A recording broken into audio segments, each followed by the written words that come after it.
Pops, what's going on? Assalamu alaikum, my son. We back. Doing, Pops? Yes, Doing sir. good, son. How about yourself? I'm feeling great as well. Yes, Welcome sir. back, Yes, world, sir. to another episode Welcome of Two to Trays podcast.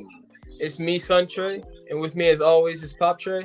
Pops, you want to go ahead and let them know why we always do Salute. this?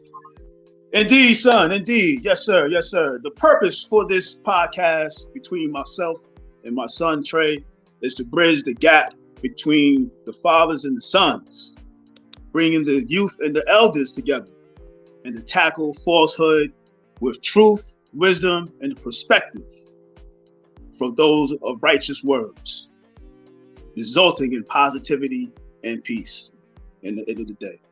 And also bringing the Black community closer together and shining a positive light. No drama over here. No, sir. We don't do none of that gossip talk, all that rumors talk. Nah, that's not what we're about. None but positivity over here. Yes, sir. Well put, Pops. All right, so we're going to go ahead and get right into the show. As we always do to introduce the show is we open up with the honorable mention of the day.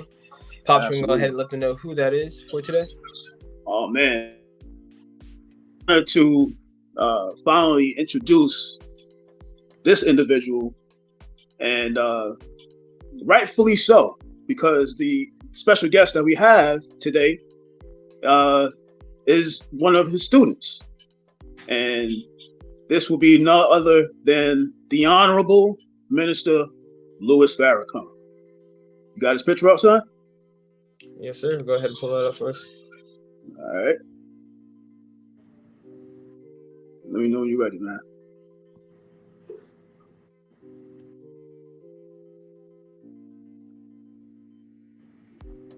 Yes, yes, yes. It's been a while, man, but we here. We're back. You ready? Yep, should be pulling up in a second. I'll go ahead and get it kick-started. Louis Farrakhan, born Louis Eugene Walcott, May 11th, 1933, is an American religious leader, Black supremacist, and former singer who heads the Nation of Islam. Prior to joining the Nation of Islam, he was a calypso singer who used the stage name Calypso Gene. Earlier in his career, he served as the minister of mosque in Boston and Harlem and was appointed national representative of the Nation of Islam by former NOI leader, most honorable Elijah Muhammad. He was given the name Louis X. Once he received his X, he then became Minister Louis Farrakhan. In October of 1995, he organized and led the Million Man March in Washington, D.C. Due to health issues, he reduced his responsibilities with the Nation of Islam in 2007. However, Mr. Farrakhan has continued to deliver sermons and speak at Nation of Islam events. Mr. Farrakhan was born, again, Louis Eugene Walcott on May 11, 1933 in the Bronx, New York City, the younger of two sons of Sarah Mae Manning and Percival Clark, immigrants from the Anglo-Caribbean islands. His mother was born in St. Kitts, while his father was Jamaican. The couple separated before their second son was born, and Farrakhan says he never knew his biological father. Unfortunately, in 1953, Minister Farrakhan married his wife now, Bessie Ross, and that now as Khadija Farrakhan, while he was in college. Due to complications from his new wife's first pregnancy, Mr. Farrakhan dropped out after completing his junior year of college to devote time to his wife and their children. Mr. Farrakhan is the father of 9 children and grandfather of basketball player Mustafa Farrakhan Jr. Salute. The honorable mention, Minister Louis Farrakhan. Yes, sir. We honor you, Honorable Minister Louis Farrakhan. Alrighty, Pops. Go ahead and get into the nitty-gritty of our show today. Yes, sir. Great and respected man that I see in my life. Has always been a big part of my life. And Pops, you want to say any beginning words before we go ahead and let him in? Absolutely. my first encounter with this gentleman, I was about 24, and I walked into the mosque not knowing anything, not, just totally ignorant. And when I sat down, I had locks, and this gentleman was introduced as Minister Tracy Muhammad, which was a shock because, of course, that is our first name. So once I heard that name and that man came on, I knew I was in the right place. So it's my pleasure and my honor to introduce to this world and bring forth student minister Tracy Muhammad. Can we get a soul clap in there, Trey? I wish I had the thing, but I don't, unfortunately. We can go ahead and clap that. Got it. Yes, sir. Assalamu alaikum, student minister. Walaikum salam, brother Tracy, brother Trey. Assalamu alaikum, brother minister. How you doing, sir? I'm doing great. Good to see y'all. Absolutely. I was very anticipating, 6 o'clock this evening. Yes, sir. This is actually my first podcast. This is your first podcast? First podcast. Praise be to Allah. Hopefully it won't be my last. No, sir. No, sir. Well, you definitely are welcome back on the show at any given time. Absolutely. Yes, sir. It's yes, good sir. To see y'all. You too as well.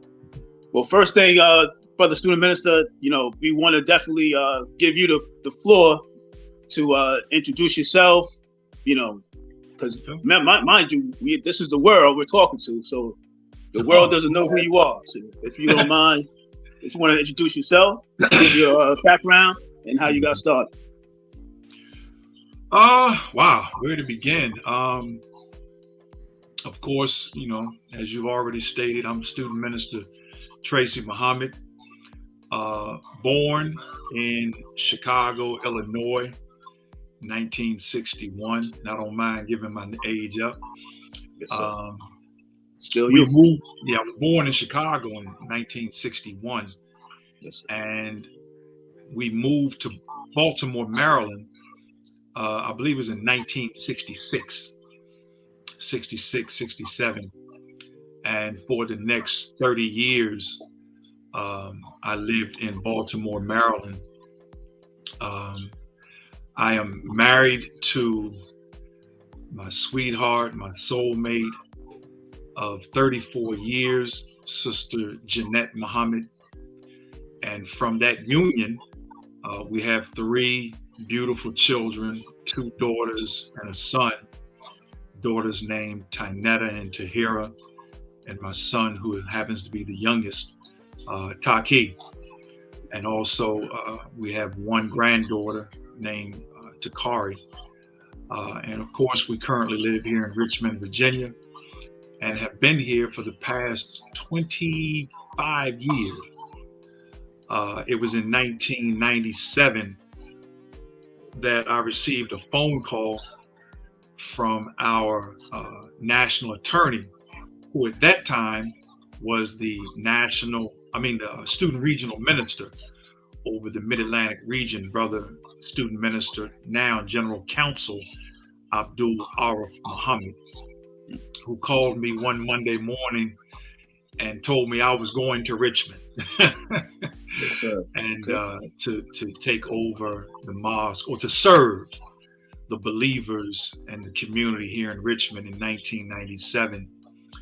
And so I commuted for about a year and 3 months. I would leave Baltimore on Thursdays or Fridays and catch a train to Richmond, Virginia. And I would get into a hotel room every weekend, soldier on Saturdays, go to the study group on Friday nights, and then, of course, Yes, sir. speak on Sunday.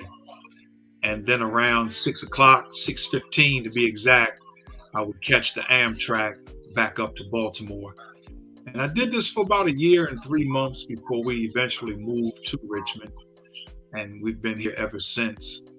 I joined the Nation of Islam in 1988 in Baltimore under the then leadership of student minister Jamil Muhammad, and soldiered there up until 1997. Actually, before that, I was actually asked to come to Washington, D.C. Right before the Million Man March in '94, and be the assistant minister to Brother Arif then. And I stayed in D.C. for 3 years, and then ultimately that's when he sent me to Richmond. And so, you know, I'm just your brother, black man here in North America who is in love with black people. I follow the direction, the leadership of the Honorable Minister Louis Farrakhan, the national representative, of course, of the Most Honorable Elijah Muhammad. And, you know, you asked the question prior before bringing me into the room, you know, what if? And I'll wait till you get to that question. Okay? Yes, sir. Yes, sir. In 1988, my life took a change and a turn for the better. And I tell people, you know, in the ministry, in the processing class of the new brothers who are coming in, right. And I tell them the two, in my opinion, the two most important decisions you will make in your life is your faith and the woman you choose to marry. Not where you live, not the house, not the car, not the clothes, but the faith that you choose and the woman that you choose to marry. And those were the two most important, paramount decisions in my life.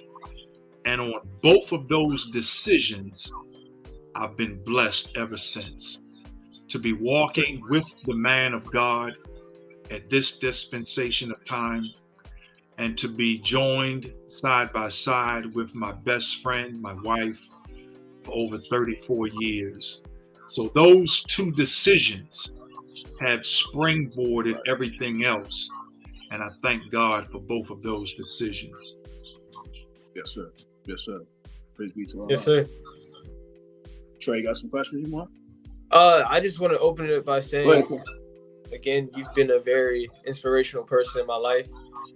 I attribute so many things to you. For example, my knowledge of what I know of Islam up to this point has stemmed from the foundation that you taught me. Pops, I don't remember what age you actually started bringing me to the mosque. I know it was when I was young, but yeah, I was thinking about that today, man. You was a little guy, man. You know. Yeah. I mean, you grown, man. Yep. You know, you were a real little. Bro, Tracy, what, about 4 or 5 years old? Maybe a little older. Not much. No. He was about 10, 11. Okay. Yeah. Okay. I know he was a little boy. You know. Right. Yes, sir. He was a little boy. Sir. Absolutely. And to see you now, growing and growing, right. spiritually, physically, and the maturity, that you speak with, and just, your father keeps me abreast, of the moves that you're making. And I know he's proud, and I am as well, having seen Absolutely. your growth and development over the years. Oh, wow. And that means the world to encourage you, man. Just keep doing it, Yes, sir. Well, like, honestly, you and my father have been major factors in my life as in the man I am now. So, you guys are saying you're proud of me? I've just been trying to prove to be something you guys can be like, okay, he's doing what we told him to do. It's so crazy to me to even have this to be on this platform right now, because there was a time I didn't even know how to play basketball, and I remember your son teaching me how to dribble the basketball into my legs. He might be watching. There's so many good memories that without you, I would not have, and not only the memories but the life lessons as well. Well, nephew, Yeah. something you said, a couple of minutes ago, the knowledge that you have and the knowledge that you're still gaining, because all of us, if we're not, we should be still learning.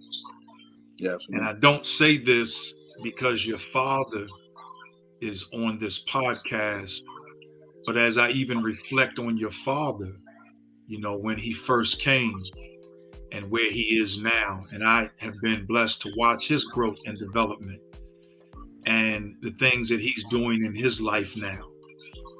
And, we talk, we text, and I'm proud of him as well, from a brother's standpoint. It's always a joy to see people come to truth, come to faith, and watch their evolution. It doesn't happen overnight for any of us, but we look back, and oftentimes people who watch us can see growth in us before we even recognize it. It's like when you go to the family reunion and your aunts and your uncles say, "Boy, you sure is growing. Look at you." But you don't see it. You don't feel it. You know what I mean? Right. But when they stand next to you and they remember when you were knee high to a duck, and now you looking them eye to eye, shoulder to shoulder. And when you talk and they listen to what's coming out your mouth, the evolution, the words, the growth, the maturity, the knowledge, the wisdom, and the understanding of what you're being taught and what you're learning. And it makes them to marvel as well. So I'm just as thankful and appreciative of the both of you all's growth, and I'm thankful that Allah has helped me just to be a brother and a friend as well. Yes, sir. We appreciate you, Brother Minister. Yes, sir. Definitely appreciate you. Again, And you mentioned something about recognize. Absolutely. Before I even ask you any questions, I just needed you to know that for sure. But you're here to be introduced to the world, so it's our pleasure to definitely ask you some questions so you're known.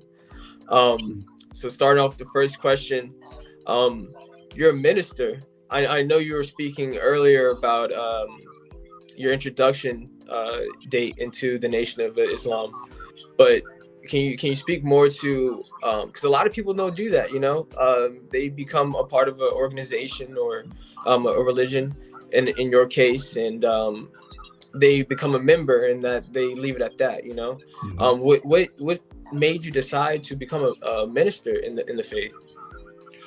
I never did. I never. It was never a conscious choice.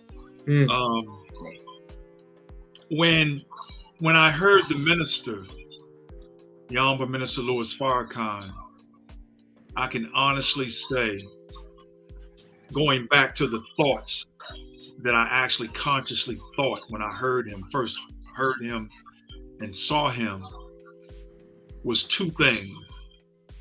One was, this is the man I've been looking for all my life.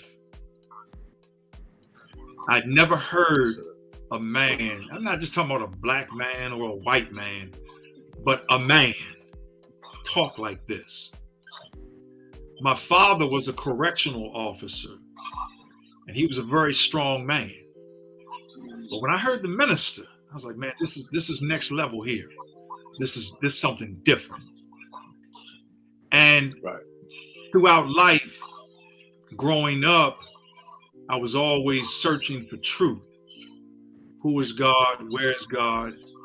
Who am I? Who are we as a people? And if you all were like me, you came through the public school system. Well, I know I did, in Baltimore, Maryland. Yeah. And the closest we got to Black history, as far as back they took us in Black history, was slavery. And so, because our nature rejected that, I remember in 8th grade really tuning out to, that aspect of history, slavery, Right. the pain, the suffering that our people went through. And even as a child, I wondered why we treated each other the way we did.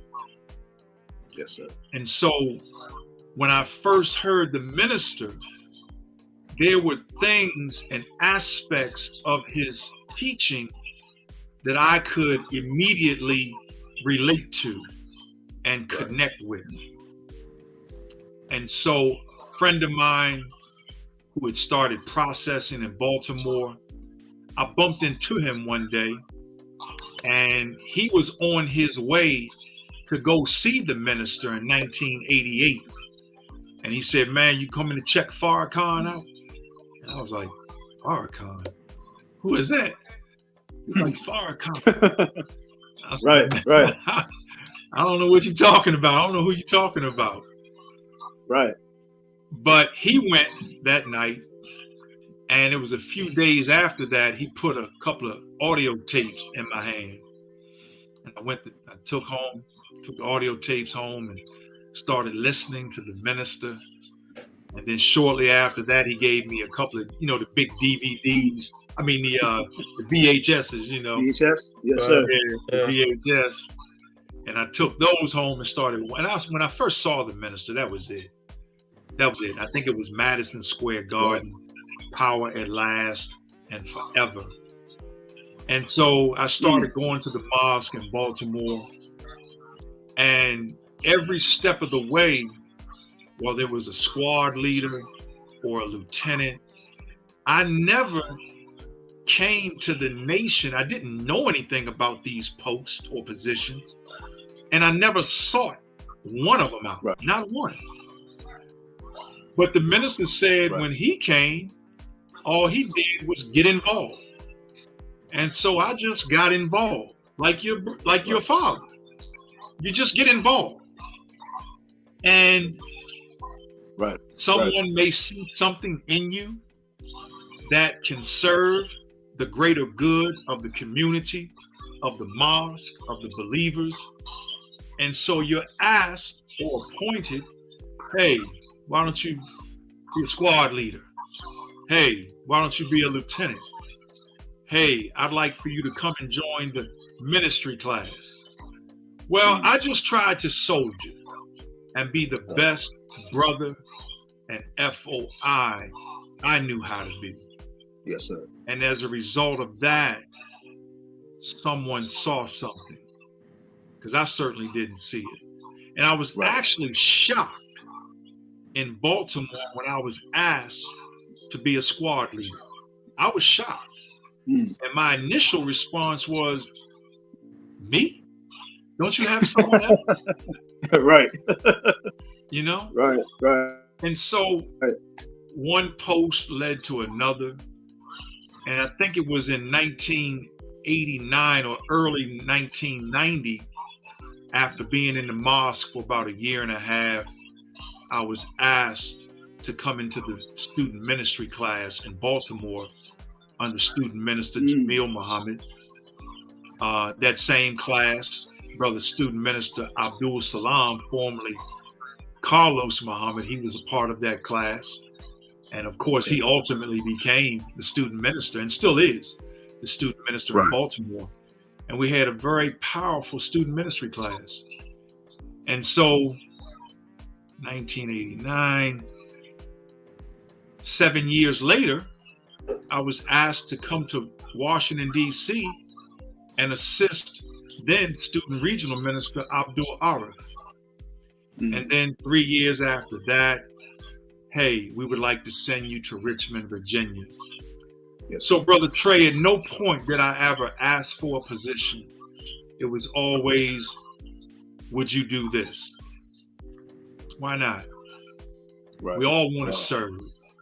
And so I think also it's better that it happened that way. So long as we're not seeking to become something. Because what God has for us, no one can keep from us. And what God does not desire for us to have, no one can give it to us. I'm not saying we should not be ambitious and strive, but just work, just get involved and let God elevate you. Yes, sir. I hope that helps. Yes, sir. Yes, sir. Yes, sir. Pops, you want to go ahead and ask a question? Indeed. Brother Student Minister, there's a lot of things that I don't know about you that I've always wanted to know. Several things. Do you have siblings? Oh, wow. That's one. and if so, where are you in the bunch of siblings? What number are you? Man. I'm gonna try to condense this. Yes, sir. Take your time. Because this is my journey has been a fascinating one, and as well as all of our journey is. Yes, sir. So I was born in 1961, never having met or known my biological father. Wow. The man that married my mother in 1965, 1966, took on the responsibility of my father, of being my father. And so this man, Ollie Hughes, my father, because up to that point, he was the only one I'd ever known. Yes, sir. Raised me, fed me, taught me, clothed me, nurtured me, and raised me as his son. And I am eternally grateful for this man. He's still living. And we have a great relationship. Praise be to Allah. Yes, sir. Throughout my life, I always had questions. Like any child, where do I come from? Right. And so in January of this year, I was directed to Ancestry.com. And through Ancestry, I found my biological father. Wow. I'm 60 years old now when this happens. And not only did I find him, right, but this man, Samuel Leroy Perry, from Trenton, New Jersey, fathered me in 1961. And when I went on Ancestry and did the DNA, submitted my own DNA, there were matches that came back to what the Caucasian calls half siblings, but to me, they're just siblings. Oh yeah.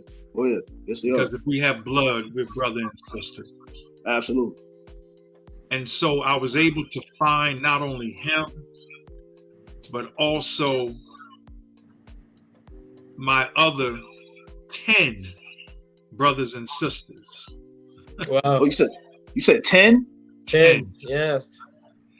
And so this past July, when I came back from Chicago for the 4th of July weekend, I actually went to Chicago for the 4th of July weekend to meet 2 of my sisters. Wow. Praise be to Allah. And so my journey in that regard is just beginning, because I have a brother in New Mexico. I have a sister in Indianapolis. I have 3 sisters in the Virgin Islands. I have a sister in California. And inshallah, God willing, next year we plan on having a family reunion. And hopefully I'll get a chance to meet the rest of them. I have a sister who passed on last year. She lived in Hampton, Virginia, and also an older brother who passed.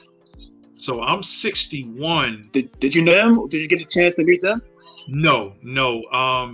the sister in Hampton who passed, I started to reach out to her on Facebook, but I didn't, and I wish I had, because she returned to Allah just a few months ago.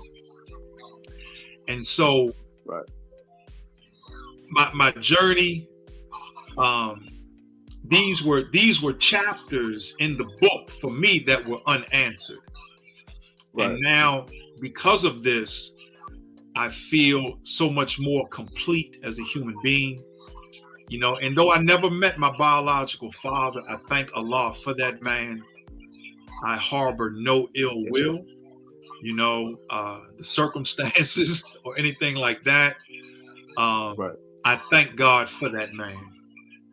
And by no way does it diminish the man who raised me and who I still have love and affection for and constant communication with.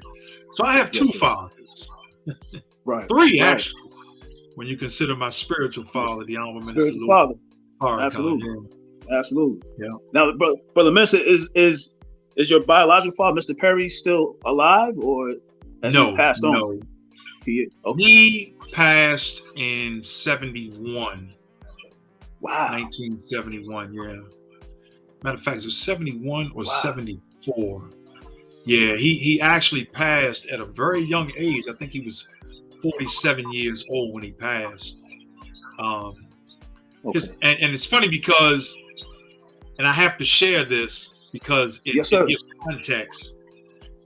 So in 1989, now my mother, may Allah be pleased with her, never, ever, ever told me who my biological father was.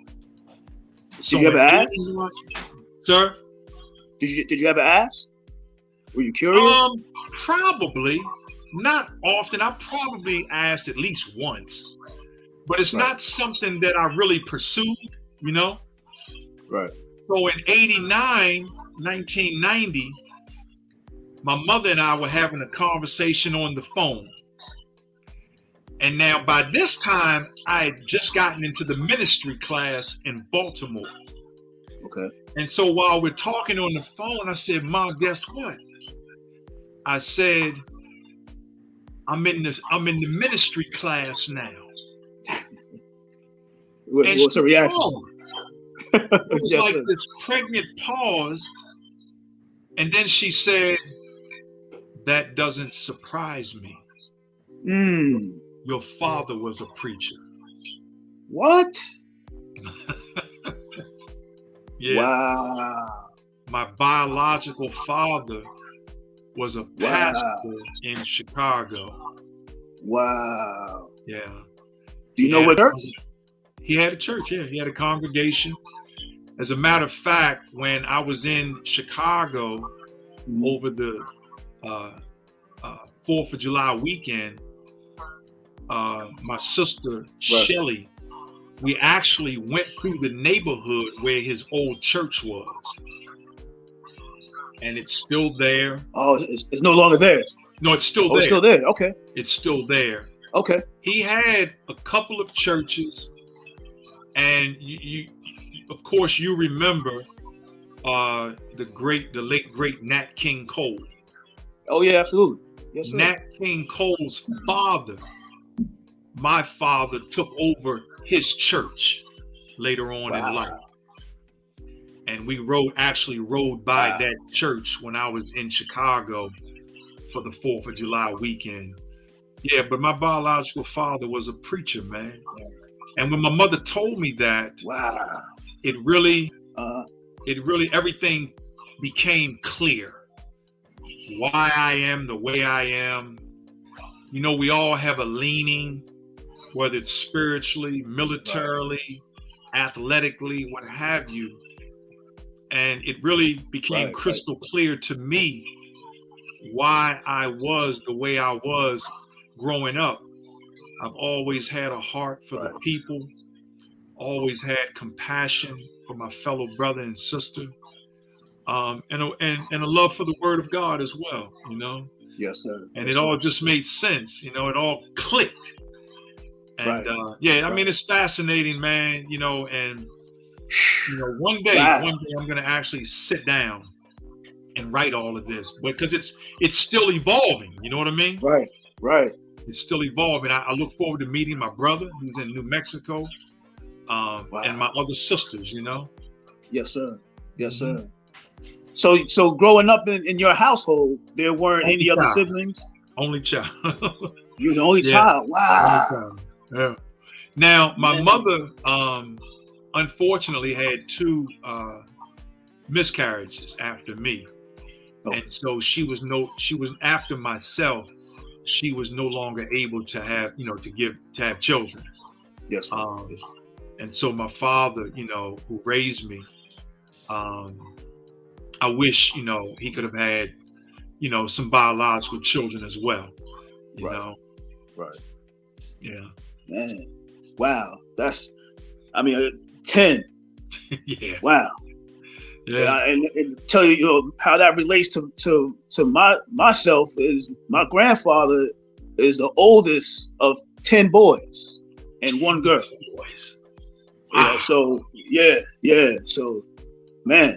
And one of my great uncles, he's a pastor. Okay. He has his own church. Okay. And who's still living? Oh yeah, he's still alive. Still preaching. Yes, okay. Yes, sir. Uncle Eddie, if you're watching, salute. Salute to Uncle Eddie, man. Yeah. Man. Wow, that's amazing. We all have a story, man. Oh yes. Definitely. Man. Trey, you up next, man. Yes, sir. Brother Minister Tracy, I know you said you grew up in Baltimore, and you moved. I know for a fact you've been a minister at the Richmond location, mosque number 24. Actually, how many years has that been? May I ask? 25. 25 years. 25 years. I'm 24. So you became the minister about 1 year before I actually started going. Mm-hmm. Yep. I got before I was born. I was sent to Richmond Father's Day of 1997. 97. That was the first time I spoke in Richmond. Yep. Wow. I think I drove down that morning. But I remember it was Father's Day, and that was the first lecture that I did in Richmond, Virginia. Father's Day, 1997. Wow. And somehow, I don't know. Somehow I'm still here. They haven't wrote me out of town yet. Right. Yeah, yes, sir. We not still at all. here, not at all. Still yes, strong. Mm-hmm. Still strong. Well, going to my question. I was gonna ask, how has like you were saying, you were in Baltimore. You've been in Richmond for 25 years. How has your reception been received from the community, from the Black community, and working with your congregation? Yeah. I tell people who come to Richmond,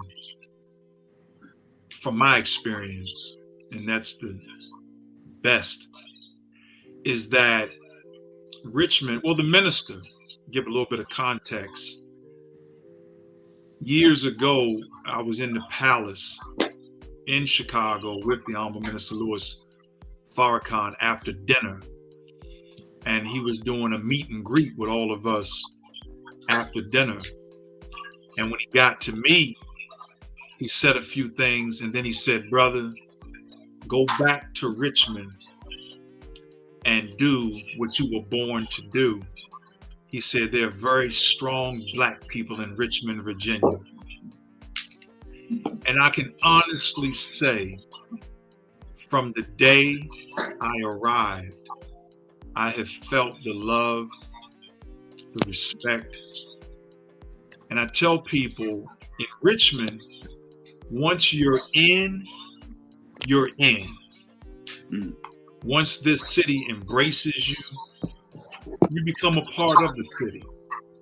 Right. And of course, we've had disagreements, struggles along the way, but ultimately, I can honestly say I have enjoyed these past 25 years.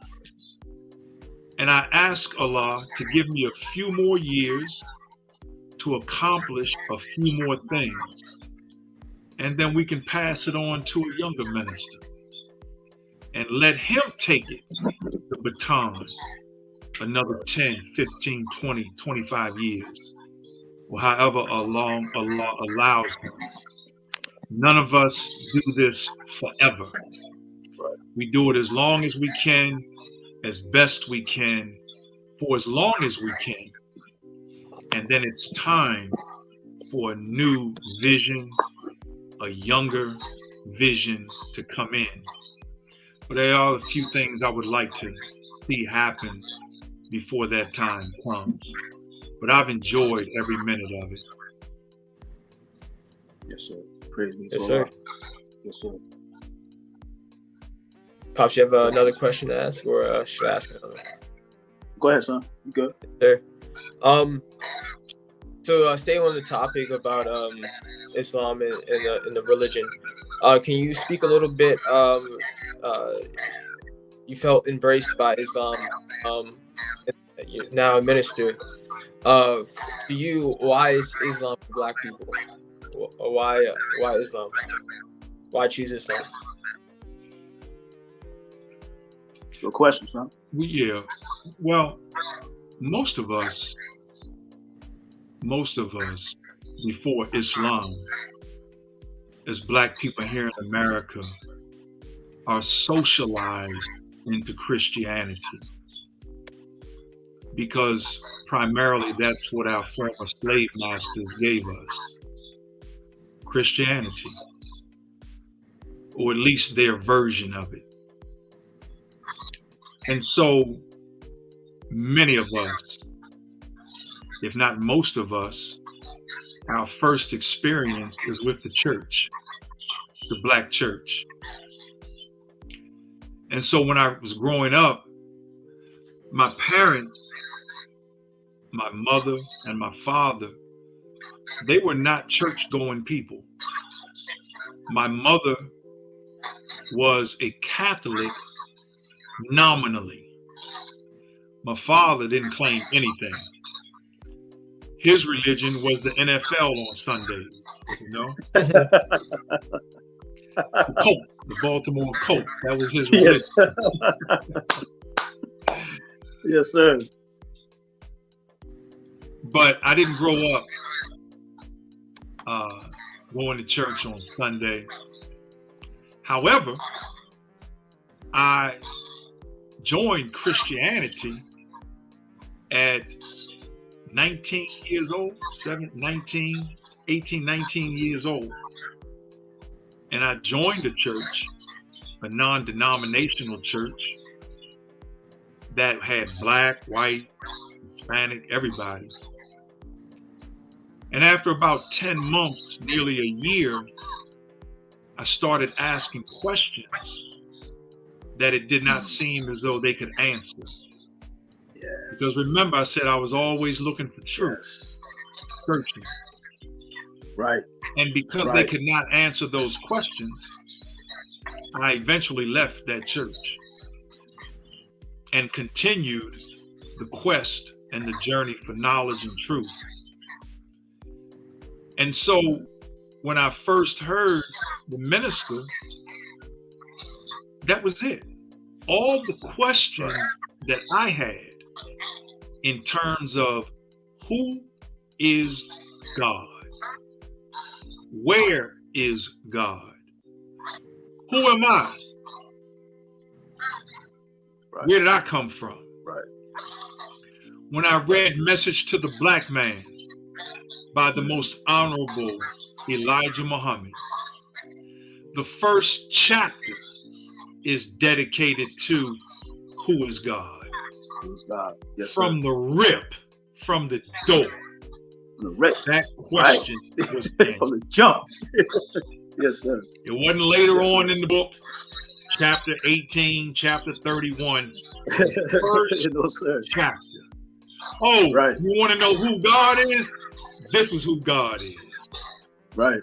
Right. And for the past 34 years that I've been in the nation under these teachings, no one has been able to refute the truth of the teachings of the Most Honorable Elijah Muhammad as it relates to the knowledge of God, No, sir. the history of Black people. Right. And so when I heard this truth, it fit like a glove. Yes. You know? Like a glove. Yep. And you know, Yep. I've told this story before. When I was a little boy in Baltimore, when we moved from the hood, and if we have anybody on from Baltimore, when I mention Park Heights, they'll tell you that's the hood. Okay. I don't know how it is now, but back then it was the hood. Right. But growing up in living in Park Heights as a little boy, and then when my mother and father both got pretty good jobs, we moved out into what was called North Dutch Village, Mm-hmm. which wasn't the suburbs, but it was definitely out the hood. And I hate to say this, but we were probably the first Black family in that neighborhood. And so for 2 to 3 years, I'm playing, you know, with little white boys, what have you. But I knew even at 7 and 8 years old that there was something different about them and me. I knew that. I didn't know what it was. I couldn't articulate it, but I knew that there was something different about white children. And so when I heard the minister and heard the knowledge of who the Black man is, who the white man is, and I have to say this, when I heard that the white man was the devil, I said, that's it. That's it. I knew it was something about them. Yeah. I just didn't know what it was. Right. I knew they were different. I didn't know that's what made them different. Right. And it just fit right away. And so, go ahead.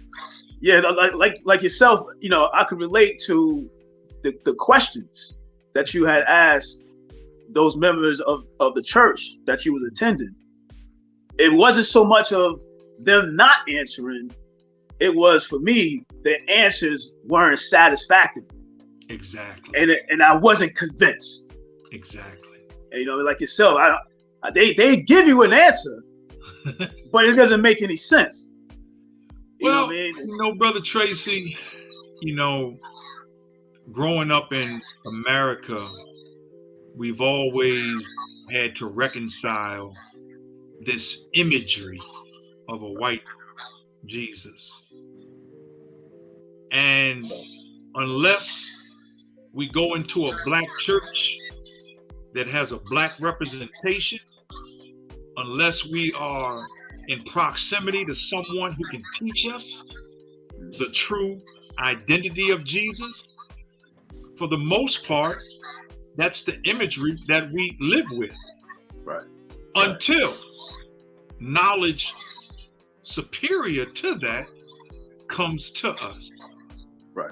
And so when I came into the nation, that knowledge, the true knowledge of God, the true knowledge of the religion of God, the true knowledge of the devil, until all of that was made known, well, I, like many of us, was just out there worshiping that which I did not know. Yes, sir. And so I'm eternally grateful for the minister, the Most Honorable Elijah Muhammad, and the God, Master Fard Muhammad, who came 9,000 miles and gave us this truth. Right. As the scripture says, I thank thee, Father in heaven and earth, that thou hast revealed this to babes and the foolish and hidden it from the wise. Right. So Black people here in America in general, and the Nation of Islam in specific, are the caretakers of a truth and a wisdom that for the most part the whole world doesn't even know. Right. Right. And so we're thankful. Yes, sir. Absolutely. Brother Minister Tracy, you brought up the message to the black man, and on this show we actually talk a lot about financial literacy. I wanted to ask you, can you speak a little bit on the economic blueprint discussed in the message to the black man? Yeah. Well, the Most Honorable Elijah Muhammad, in Message to the Black Man, gave us a holistic approach. And he gave us a program that would affect and effect the black man and woman spiritually, physically, socially, politically, economically. In Message to the Black Man, he touched on every aspect of black life. Islam is your and I and my true religion. Submission. Right. Submission. The Most Honorable Elijah Muhammad said, Islam is not as much a religion as it is a way of life. Yes, sir. The way that life should be lived by the original people. Submission. Peace. Right. Right. And it fits our nature as the original people of this planet. The first people in the universe. Peace. Peace. Submission to the will of God. That's right. Economically, he gave us an economic blueprint. He said, first of all, we have to have some land. Some of this land, some of this earth that we can call our own. Right. Because everything comes up out of the earth. Everything. Matter of fact, you and I, Yes, sir. all of the elements of the earth are in us. It's in us. Yep. All of the elements of the universe are in us. This is the stone, the flesh, the iron, the minerals. Everything that is found in the earth is found in the human being. Right. Right. We have to have some land. Once you and I have the land, we can build on the land. We can grow the necessary food crops. We can grow and engage in what is called animal husbandry, raising livestock, chickens, goats, and cows, growing the necessary food to feed ourselves and our people. He said that we have to do business with each other. He said we have to stop wanton criticism of black-owned business. Say it again, Brother Minister. If you go into business or you do business with your black brother and sister, if you do happen to have an unpleasurable experience while doing business with one of your own, don't go back and talk about it and criticize it. Talk to your brother and sister and encourage them to conduct their business a little bit better. Yes, sir. Don't boycott black business. Right. The white man's ice is not colder than the black man's ice. Okay? No, sir. Yes, sir. Economically, he said where there are 8 of us, we should pool our resources and go into business together. The beautiful thing about this podcast, not that I'm on it, not that y'all have had 30 some other people on it, not that there may be thousands of people watching it. You know the most beautiful thing about this podcast is father and son. Yes, sir. Father and son. Yes, sir. You all are doing business together. Who knows where this thing will go? but father and son are doing business together. That's the most powerful thing about this podcast. To the thousands of them. You say the world is watching? Well, the world is watching a father and a son work together, loving each other, spending time together, coming together for a cause that is bigger than both of them. That's the real lesson behind this podcast. There are millions of people that got podcasts, but how many of them are a father and a son? So that's just some of what Osama Elijah Muhammad gave us in terms of economic blueprint. And of course, we have to save our money. We have to work. The scripture says if a man don't work, well, he shouldn't eat.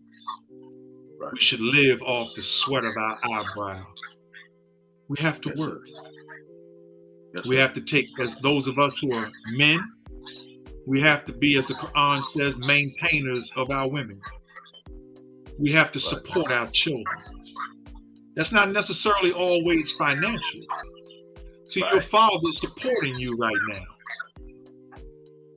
This is support. Absolutely. Right or wrong? Yes, sir. You supporting him? He supporting He's supporting me. Yeah, see? You know what I mean? Yes, sir. Yes, sir. But when you read Message to the Black Man, it's all laid out. Those are just a few thumbnails, what they call bulletin points. Bullet points. Yes, sir. Yes, sir. Mm-hmm.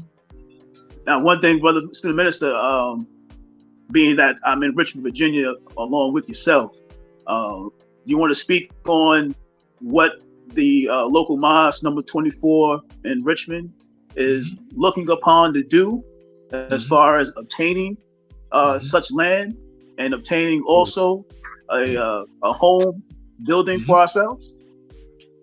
Yes, absolutely.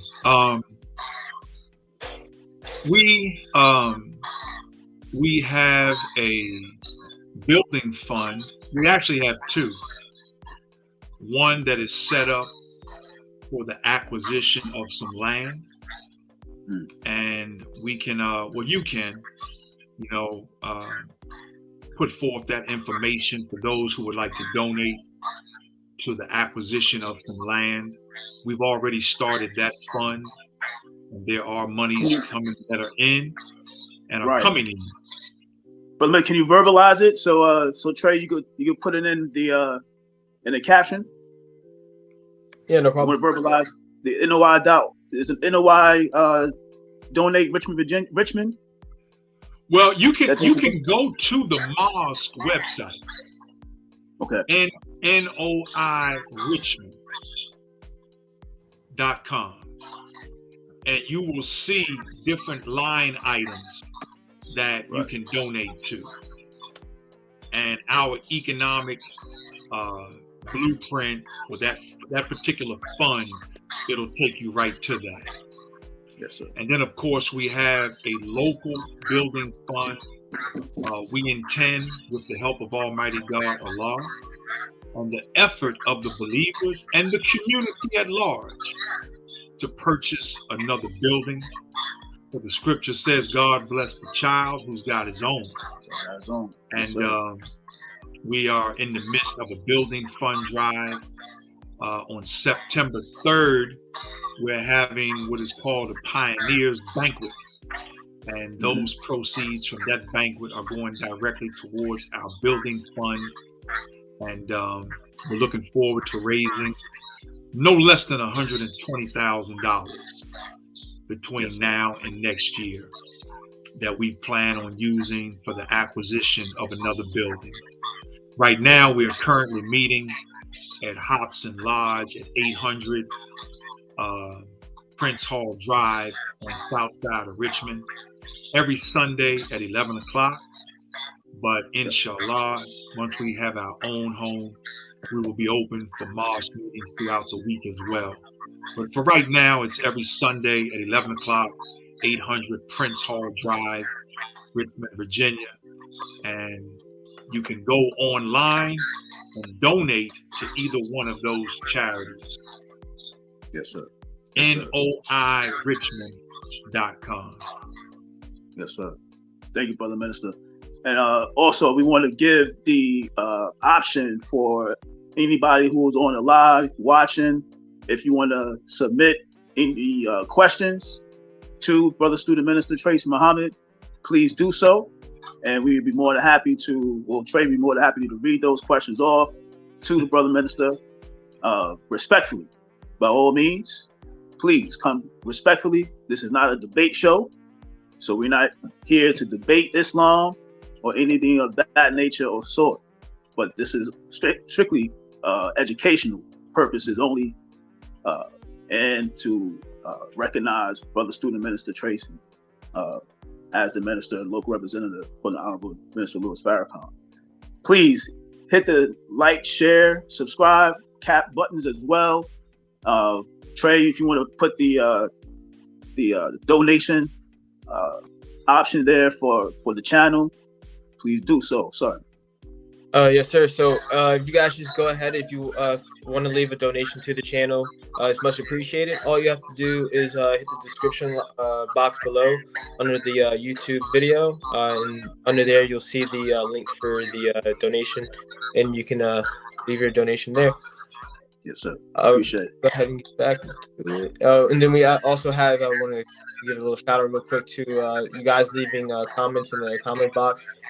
We love it. It's much appreciated. We want to make the show as interactive as possible, so definitely leave a like, comment, and subscribe. And right here we have Mustafa Muhammad. He said, "Great message, brothers." Earlier we had Sabrina Muhammad say, "Assalamu alaikum, family," and also we have Keith Mark, who said, "Great timely question from Brother Calvin." Yes, sir. Wa alaikum salam, Sister Sabrina. Assalamu alaikum, Brother Calvin. Yes, sir. All right, Brother Minister, this is a time in this segment of the show. This is the first time we've done this. We like to call it the what if. What if? The what if. And based on certain information that you have provided, as far as like your background and how you got started in the nation. First question is, what if you did not hear Minister Louis Farrakhan speak? Where do you think you would be today? Well, I don't know where I would be, but I know where I was. Yes. And before I heard the Honorable Minister Louis Farrakhan, I was lost. Spiritually, politically, economically, I was lost. I used to smoke marijuana, used to drink beer, a couple other things that I won't Yes, sir. I won't go into any details. No need. We got room for imagination. That's all right. Yeah. You know, going from one relationship to the next, ignorant, having no real guidance in life, no real direction, just going through life. Yes, sir. And so I guess if you extrapolate what you were doing before, had not his words intervened, would probably be doing the same thing, if not worse. And it's probably a miracle that some of us are still here, given the activity that we were involved in before joining the nation. I've had a gun pulled out on me 3 times. Wow. This is before, I came into the nation. Tried to sell drugs for a minute. That didn't work out. So, like I say, just living, brother, without direction and guidance. And right. the nation gave me brotherhood, sisterhood. It gave me a spiritual family and a place to call home. It gave me knowledge of self and kind. And it showed me, and it's showing me, how to love myself, my brothers and sisters, my fellow human beings. Yes. How to treat people the way I want to be treated. Right. It's not always perfect, but I would not trade. And I said this Sunday over the rostrum, I'll take one bad day in the nation over 1,000 days out in this world. Yes, sir. Yes, you know, even my struggles are wonderful compared to the life that I used to live. Now, I don't want to make it seem like, my life was a tragedy. I just didn't have any knowledge, man. Shout out to Taki. He's on. Yes, sir. Him and his wife. Well, salam, Ta. And from the teachings, I've been blessed with a beautiful wife, a beautiful children. I would not trade my family for anything in the world. And all of these blessings came about when I made that decision to submit my will to do God's will. And I asked that woman to be my wife. I've been blessed to meet with, talk with, be counseled by, be fed physically and spiritually. And I'm still being fed physically and spiritually by the Honorable Minister Louis Farrakhan. So, yeah, you're right, Brother Mustafa. Haven't been hit with bottles and fighting, you know what I mean? Yes, right. But the Most Honorable Elijah Muhammad said, I can't promise you that you won't get a hickey. You know what I mean? Right. Jesus said some of his followers would be in prison. But all of that comes with the territory when you're speaking truth in a world built on lies and falsehood. Yes, and this is the price, Brother Tracy, that we pay for the liberation of our people. Yes, sir. Yes, sir. And we just talked about this on Sunday. We are the watchmen on the wall. Yes. Yes. We have to warn our people, right, not of impending doom, but doom that is already here. Yeah. It's not on the way. Yes. It's here. It's here right now. All you got to do is turn your TV on every day. Yep. And it gets worse and worse and worse. Right. And the Most Honorable Elijah Muhammad said the worst is yet to come. Yes, sir. So I think, brother, I don't even want to really think about where I would be. Yes, sir. Facts. Yes, sir. Right. People say I shudder to think. Right. I don't know. I don't want to find out. I want to stay where I am with who I'm with. And I pray Allah allows me to die the death of a Muslim. Yes, when that time comes 40, 50, 60 years from now. Praise be to Allah. Yes, sir. Yes, sir. Trey, what you got for brother? Minister Tracy, how much time do you have? I don't want to keep you held up too long. I have tons of questions for you. Well, Brother Tracy told me it'd be about maybe an hour and 15, an hour and 30. I'm here, man. I'm here. Yes, sir. Yes, sir. I'm here. Yeah. No doubt. All right. I have a question. I think about 2-3 years ago, maybe, the Honorable Minister Louis Farrakhan was taken off of most media platforms because of the statement was his speech is slanderous, misogynistic, anti-Semitic. Can you, if you don't mind, do you want to clear up these what I would think you would feel is some misconceptions about the Nation of Islam when it comes to, I guess, the anti-Semitic, the hate, the bigotry, homophobia, and stuff like that. Yeah.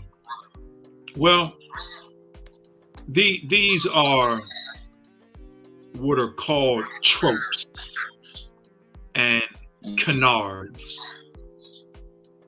and they are misstatements to mischaracterize a man who is none of that which they try to label him as. Right. And so the minister is not homophobic. No, sir. He has stated on many occasions, I love my homosexual brothers and sisters. I love them. Mhm. And most of us probably have someone in our family who is in that lifestyle. And we don't hate them. We love them. This is our family.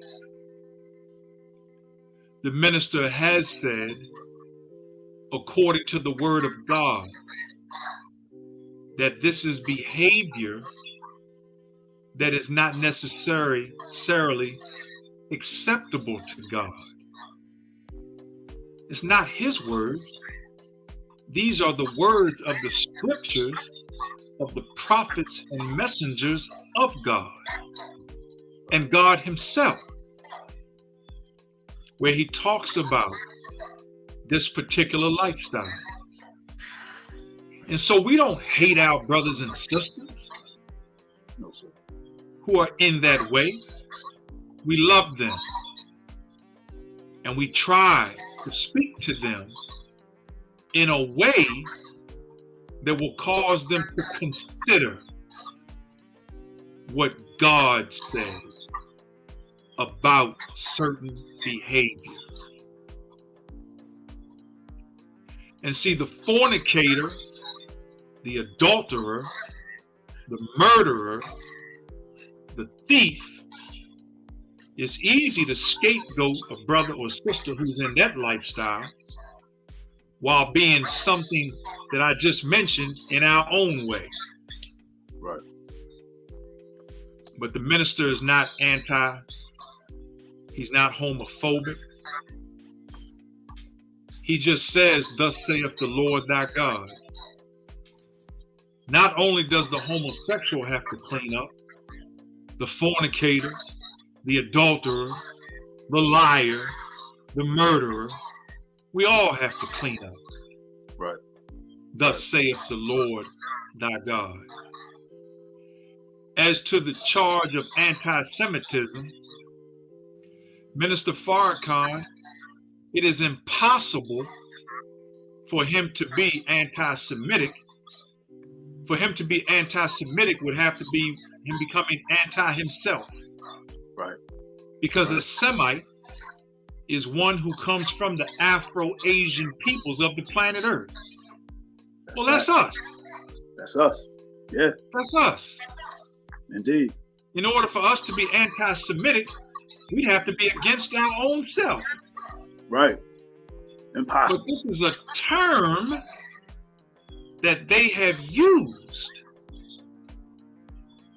to try to constrict and vilify the Honorable Minister Louis Farrakhan and anyone who would speak critically of those of the Jewish community and their relationship to blacks, brown, and even their poor white brethren. Right. But a Semite is one who is connected to the Afro-Asian people of the planet Earth. That's us. That's us.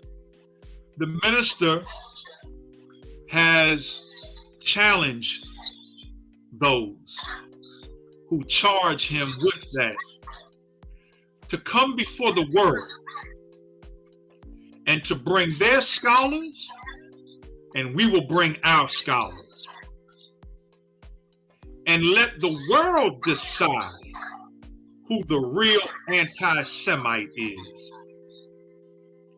Those who use this language are what we call, for the most part, Ashkenazi Jews of European descent, who were not born Semitic, but who converted to Judaism, okay? Yes, sir. For partially religious reasons, but more for political reasons. Because during the time of the Crusades, they neither wanted to be on the sides of the Christians or the Muslims while the Crusades were being fought. So they chose Judaism. We are the original Jews. We are the original Hebrews. These Ashkenazi, European Jews converted to Judaism. Judaism originated with the black man, not these Caucasian Jews. So that's a misnomer. That is language to deceive the human family over the identity of the real Jew and those who are masquerading and who are imposters. Right. Now, there are those among them who are sincere, who are trying to live according to the laws of Moses. Mm-hmm. And then there are those who, as the book of John says, who are not Jews, but are of the synagogue of Satan. Yes, sir. But who use the religion as a shield for their dirty practice of religion. Right. And we'll stop right there, man. They don't want that smoke, Brother Trey. The minister has invited them. He has asked them, let's go before the world. Right. I challenge the 13 families, those 13 Jewish families that rule the world. Bring your scholars. We don't even have to bring our scholars. We can bring just Dr. Wesley. Oh. We can say, matter of fact, you fall back, Minister Abel. No, you know what? Right. Better yet, Minister Abel, fall back, Brother Dimitri. No, you know what? Better yet, Brother, fall back, Brother Ishmael. You know what? No, Brother Ishmael. We don't even need all of our scholars. Nah. Matter of fact, brother, 6 months in the mosque, you would be able to take this truth, which the Most Honorable Elijah Muhammad says is an invincible truth. Right. We undefeated, man. Yes, sir. We undefeated. They're definitely fear. Yes, sir. No, sir. Not at all. Not at all. And the reason they don't come before the world is because if they came before the world, they would be exposed. Right. And if the human family had the truth, then they would be exposed for what they are. Not all of them, but some of them. Right. Who use Judaism. Yes, sir. So the minister is not anti-Semitic. He is not homophobic. He doesn't clam up when homosexuals come in his path. No, sir. He doesn't feel threatened. Not at all. Two men who are in love with each other. Right. Or two women. Right. He does not feel threatened by them. No, sir. No, sir. And neither do we. And neither do we. Neither do we. It goes to everybody else in the nation. Not at all. We love our people. Absolutely. Brother Minister Tracy, you were alluding to earlier about essentially like the issues of what the American people are going through as of today. I was going to ask, what do you think of the State of the Union? If you want to address this is your chance to address the union and talk to the people. And I want to hear what your take is on the state of it as of this current moment in time. Well, brother,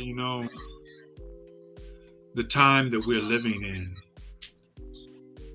the prophets of God, the scriptures of God, both Bible and Holy Quran,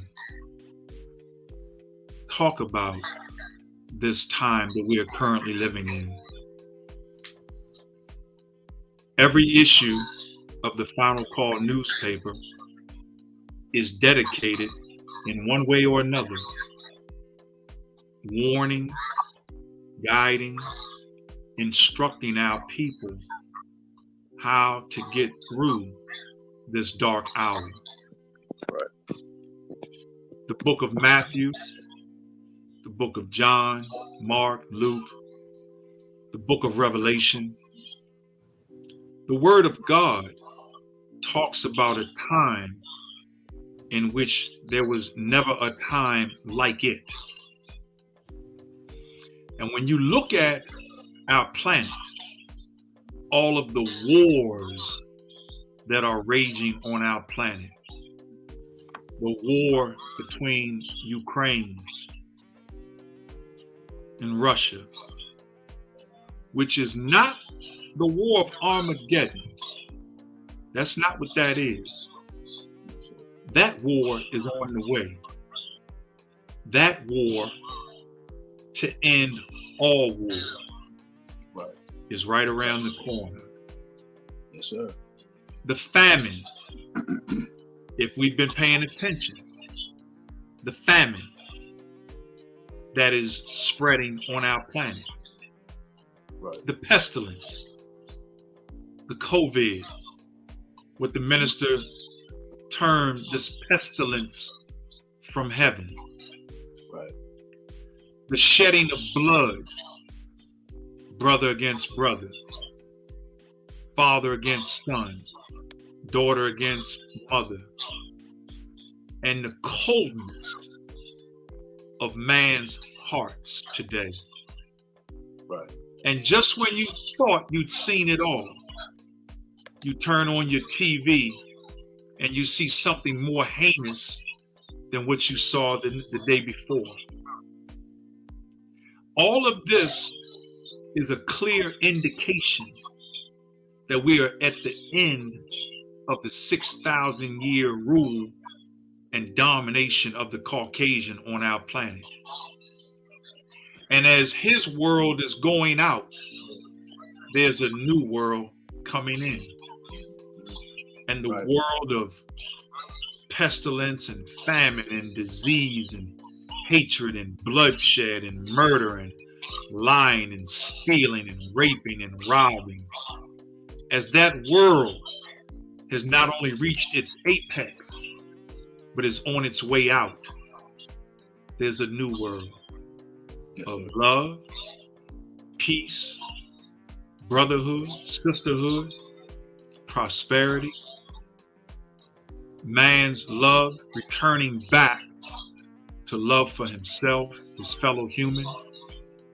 That world is coming forth as well. And so the scripture says it is a great and dreadful day.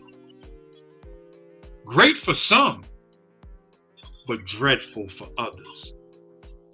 And what you see among Caucasian people now is a man, and when I say man, I'm talking about a race of people who are very nervous, who are very anxious, because the wise among them know that their time is over. Yes, sir. The scientists among them, I'm not talking about the little ignorant white boy who follows Donald Trump, but the wise scholars, spiritual scientists of the Caucasian people who read the scriptures just like you and I, know that the time of their rule on our planet is over. And so they're very anxious, they're very nervous, wouldn't you be if you had the rulership for the past 6,000 years? Yeah, absolutely. You had free reign all over the planet, over the birds of the air, the fish of the sea, over everything. You have ran roughshod. Right. And to be told that, hey man, it's over. Right. It's over. There's a new ruler coming on our planet. He's already here. There's a God present who has come to seek and to save, who has chosen the despised and the rejected, who is making the bottom rail the top rail, who has taken the cornerstone that the builders rejected, the stone that the builders rejected, and is making it the cornerstone. And that is you and I and we as black people here in America, whose 400 years sojourn, whose time in prison is up. We've done our time. And when your time is up and it is time for you to go free, you can't stay in jail. You got to come forward. Right. And so now there are young warriors like yourself, like my son, this generation, who were born for this hour, who have a determined mindset to settle a 400-year score, who are going to make right the wrongs of the past, yes, sir. Who will never submit to what our ancestors had to submit to back then. You will never be able to do to this generation of blacks that you did to our ancestors back in the day. I don't care how many damn guns you got, how many nuclear weapons you got, you will never do to us today and our young people, our offspring, what you did to our ancestors. Never. Never. Not today. Not today. So the no, demographics, sir. No, sir. Brother Trey, the demographics tell us that white people are dying out, that their birth rate is below 0. And what that means is there's not enough of them being born. For every one that is born, 2 die. But the black, the brown, the red, we're multiplying. And we're getting stronger and stronger and stronger. So this is a great day for us. Absolutely. Absolutely. And they, if they were wise, they would submit to the new rulership that's on our planet today. Yes, sir. Yes, sir. Man, powerful, brother minister. Powerful. As always, nothing but the truth. You know what I mean? Nothing but the truth, man. To Allah. And you know, you spoke on the changing of the guard, so to speak. Good point. And, that's a good way of putting it. Yes, sir. And of course, in the final pages of the final call truth paper, I like to call it the final call truth paper. That and what we want is the territory that you spoke of. Mm-hmm. And in that particular point of territory and obtaining it, as you may know, that the word reparations is circling around the world right now, it's particularly in this country. Mm-hmm. And there are people who are running for office who is running on the hashtag reparations. Mm-hmm. And I just want to hear your perspective on where in the nation. I know you can't speak for Mr. Farrakhan if he hasn't spoken on this yet, but if you have a thought of where we belong in the fight for reparations, where do you see the nation where do you see us stepping out there and demanding what we've been demanding for quite a long time, 90 years? Well, Brother Tracy, the minister, I am his representative. Yes, sir. And I would never try to get ahead of him, right, or speak that which he has not already spoken. But because he has spoken on that on several occasions, I would just try to remind us of some of what he has said as it relates to reparations. And one thing is, you know, reparations does not necessarily or totally have to be the writing of a check. Right. He said that the scripture says a fool and his money is soon parted. Yes, sir. So let's say we did. The United States government wrote a check. I don't know, $10 trillion. How much of that money would stay in the Black community? And how much of that money within 3 days would have left the Black community? Because the scripture says a fool and his money are soon parted. Well, put it like this. I know one thing. Foot Locker will be sold out. Foot Locker. Man, it'd be so many gold chains. Yo, my God. We'd be wearing Cuban links. Everybody would have Cuban links on. Don't leave the sisters out. The wig shop would be all. You know, yes, sir. How many the Mercedes dealership wouldn't have enough Mercedes on their lot, you know. They'd be done. Yeah, but he was speaking to the current mindset of us as a people.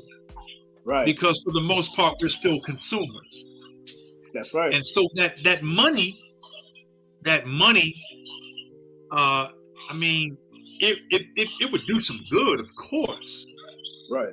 But for how long and for how many people? And so he said reparations could also come in the form of the transfer of knowledge. Suppose reparations, part of it came in the sending our people to school tuition free. Oh, yes, that's one of our demands. Yeah, so, yes, you know, after 4 or 6 years, you have acquired the requisite knowledge to go out and become doctor, lawyer, dentist, whatever. Right. And you are not saddled and burdened with $250,000, which is accruing interest in student loan debt. Right. You leave an HBCU or a college of your choice with no debt. Right. And so you immediately can start saving, investing, purchasing your first house, starting your own business. Right. You know what I mean? So yes, sir. we have to be careful that we don't just think of reparations solely as a check being stroked by the United States government. Another thing he said was, we cannot sit around and wait on that. Right. Right. It may come, it may never come. If it don't come, $1.7 trillion annually comes through our hands. That's right. $1.7 trillion. The Black economy is the 8th largest economy on the planet. The problem is, because of where we are mentally, that money that comes in our hands on Friday afternoon, Friday evening, in less than 24 hours, has already left our community. Yes, sir. Where the Asian or the Jewish dollar, from what I understand, circulates 13 times. The Asian dollar circulates 20 sometimes.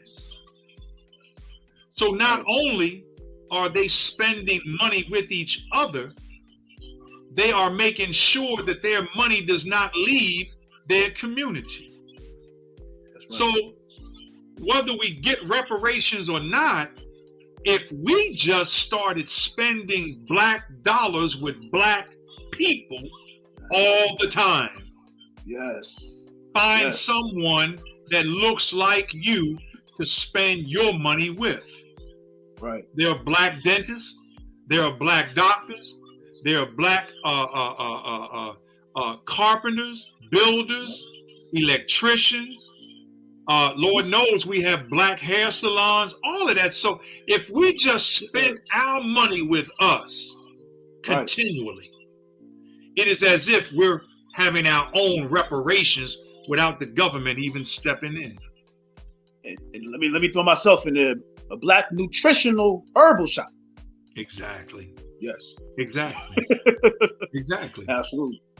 Yes, sir. So, yes, sir. You know, the reparations, brother, yes, we America does owe us.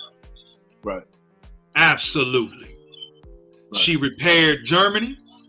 She repaired Israel. Yeah. Yeah, she definitely owes the black man and woman who are the descendants of those who built this country. Don't get it. I gotta watch my language. Don't get it twisted. Right. She owes us. Right. For 310 years of servitude, slavery, working for free. How do you think America got as rich as she is today? If I worked you for 30 years and never paid you and kept your wages, hell, I'd be doing pretty good too. Absolutely. Yes, sir. So yes, she does owe us. But there's a way for us to still benefit whether they do right by us or not. Right. And you hit it right on the nail, brother minister. You know, one thing I gotta throw it out there as well as a factor is the dollar is no more good. There's no value. Yeah. So you're talking about getting money where the value of the money is depleted, it's all gone. Yeah. Yeah. Russia is not doing, no other foreign country is doing any business with US dollars. No, they know that America's just printing paper, man. America's just chopping trees down and printing paper. It's literally right now monopoly money. Mm-hmm. Yes, sir. Fiat money, monopoly money. There's no gold backing that money, that paper. Not at all. So writing that check would be it's senseless to write a check. Because right now they're going after they're trying to find people who had loopholes in the PPP loans. Mm-hmm. They want that money back. Yeah. I heard about that. Yeah. I didn't want that money back. I didn't get any of that money, man. I just, I never even thought about applying for that money. Right. Just keep working. Yes, sir. Yes, sir. Well, in our lessons, it says, will we sit at home and wait on a mystery God to give us food, clothing, and shelter? And the Most Honorable Elijah Muhammad said, emphatically no. Emphatically no. Will we sit around and wait on reparations? No. No, sir. We should fight for it. We should press Congress, but we should not sit on our hands and wait for it. Right. Man, good teaching, brother minister. All praise due to Allah. Yeah, I want to see a great teaching as well from you, Brother Mr. Tracy. I think we should start wrapping it up now. I just want to say it's been a pleasure having you on the show, and look forward to having you hopefully on the show in the future, in the near future. Absolutely. Yes, sir. Yes, sir. I would be honored to come back. Anytime. I salute you too. You know, you never know how many people whose hearts and minds your show is affecting and touching. And just keep doing what you're doing. Keep it pure. Keep it right. Keep it sincere. And continue, man, to get the word out to as many of our people as you can.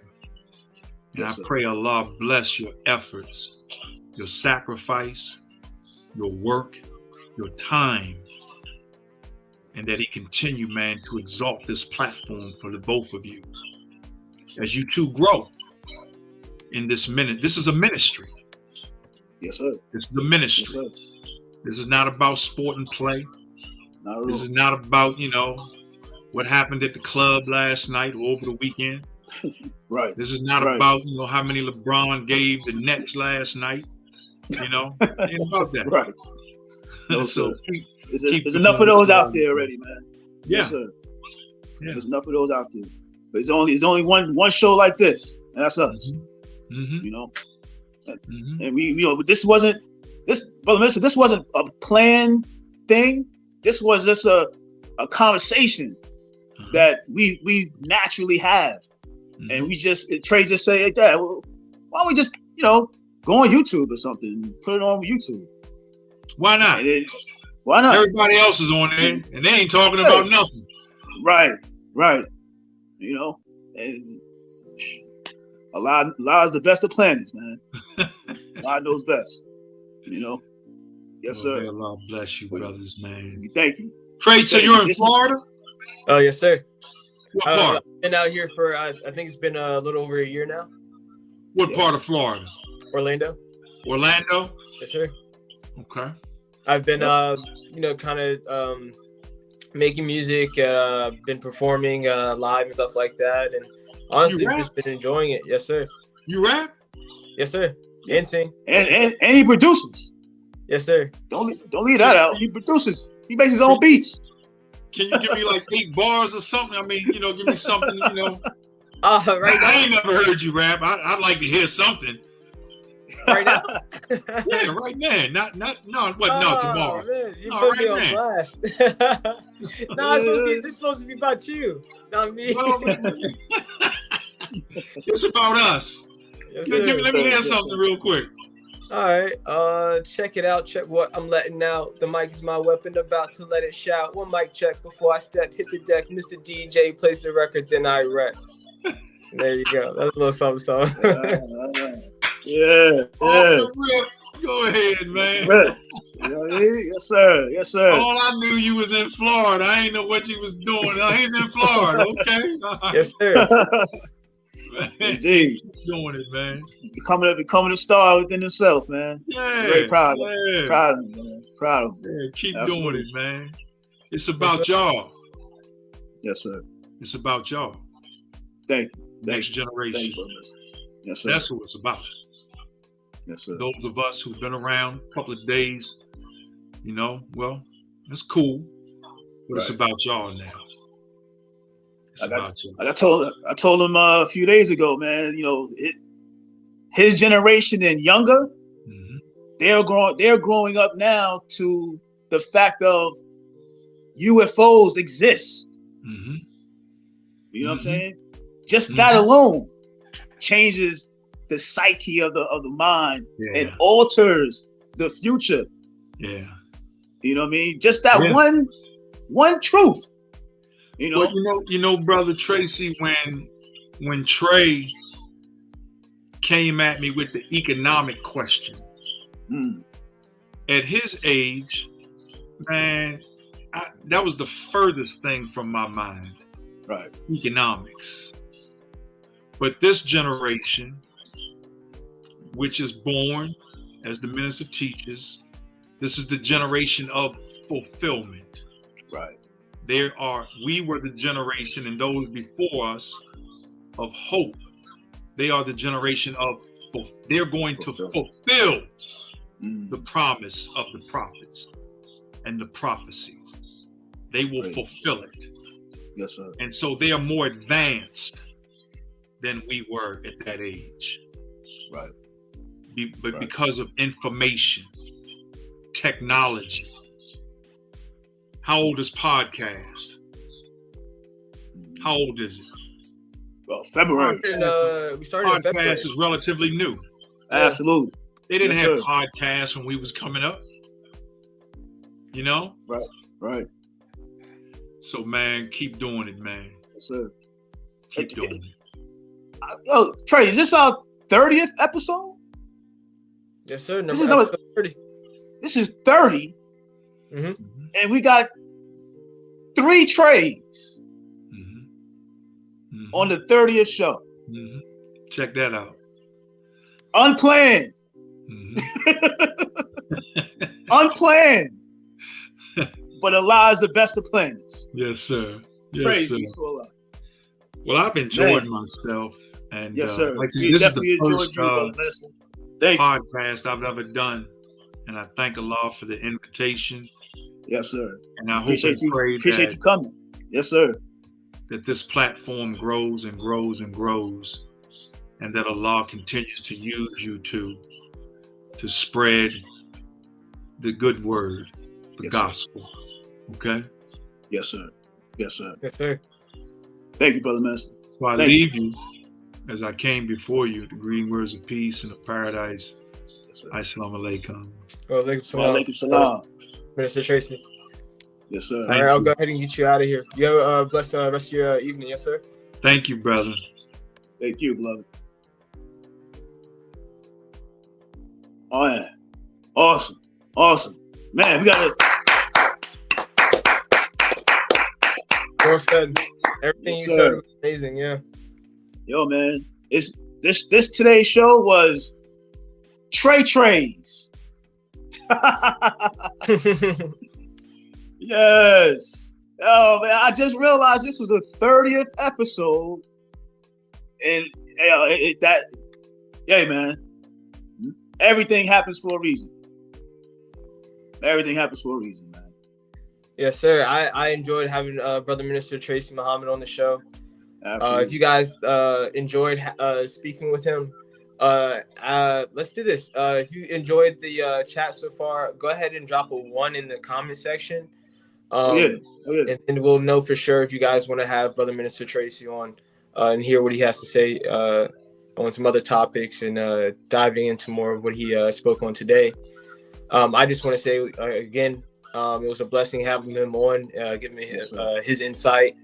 And that's what this show is all about, just bringing different perspectives in with, people in the community that are well established and are well respected, and drop gems every time we have a guest on. Yeah. Yes, sir. Yo, man. Again, we've been blessed by choosing and selecting the right guests, man. You know what I mean? We haven't not once struck out. You know what I mean? Praise be to Allah, man. Everybody that we bring on here has given, truth. You know what I mean? And spoke highly on high intelligence, high wisdom. You know what I mean? And it wasn't a waste. No words were wasted. You know what I mean? Definitely with Brother Minister, you know what I'm saying? It's nothing but, it's been nothing but jewels. You know what I mean? Dropping. I'll be on some YouTube channel. They call it bombs. You've been dropping bombs. You know what I mean? But man, another awesome episode. Another awesome episode, man. Yes, sir. I'm ecstatic. All right. Man. Well, I hope you guys have enjoyed the show today. This has been the 30th episode of TwoTreys podcast. TwoTreys. Today was TwoTreys. Yes, sir. Yes, sir. It was Indeed. powerful. Yo, All right, how many did we have on the live? At the most we had, I think, 15 at one time. Yeah, man. Whoever has any, questions, want to submit any questions, leave any comments. You know what I mean? You don't have to, you didn't have to do it on the live. You could do it after. You know what I mean? Submit them. You know what I mean? We'll, myself, son Trey, we both check those frequently, and we respond. You know what I mean? Please. You know what I mean? Let's make this an interactive thing, like you said earlier, son.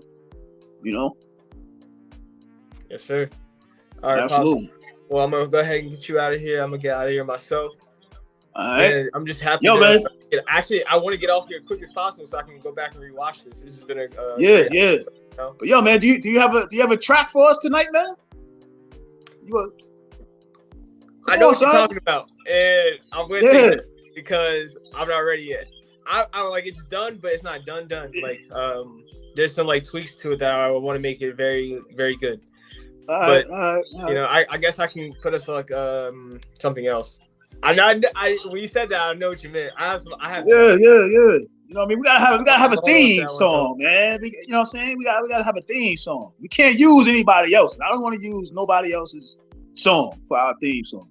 You know what I'm saying? Right. I want to use your song. You know what I mean? Thanks. That's all. But yo, man, again, I just want to give a huge shout out to Richmond Moss, number 24, who was all in the attendance. Sister Samantha, assalamu alaikum, sis. Sabrina, assalamu alaikum. Brother Mustafa, Brother Calvin, assalamu alaikum, soldiers. I love y'all. Appreciate y'all for tuning in. Appreciate y'all for supporting. I hope you guys hit like, subscribe button. And from this point forward, you will always get notified of whenever my son Trey and we go live, and you can tune us in. All right, thank you, appreciate you. Or I'll just go ahead and put us on a beat to get us out of here. All right, love you, son. Love you too, Pops. Another solid day, man. Another solid interview. Man, I enjoyed it. Yes, sir. Of course. Yes, You know how we do. Absolutely. Man. Oh, man. Brother Minister, thank you. Overjoyed, man. World. We salute. Take us out with a fader, Trey. Gotcha.